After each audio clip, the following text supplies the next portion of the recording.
Перед нами одноатомные спирты с небольшой молекулярной массой. В обычных условиях такие спирты – жидкости. Посмотрим, как жидкие спирты растворяются в воде. Для наглядности используем подкрашенную воду. Вначале попробуем растворить в воде метанол. Метанол легко растворяется в воде.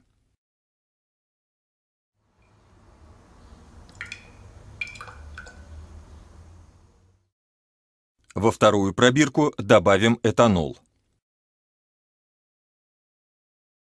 Этанол, как и метанол, растворяется в воде.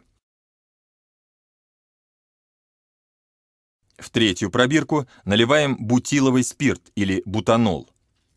Молекулярная масса бутанола больше молекулярной массы этанола. Видно, что бутанол легче воды и мало растворяется в воде. При перемешивании краситель из водяного слоя переходит в слой спирта. В четвертую пробирку наливаем изоамиловый спирт. Изоамиловый спирт ведет себя почти так же, как бутиловый. В пробирках с нерастворимыми в воде спиртами краситель из водного раствора переходит в спирты. Плотность спиртов меньше плотности воды.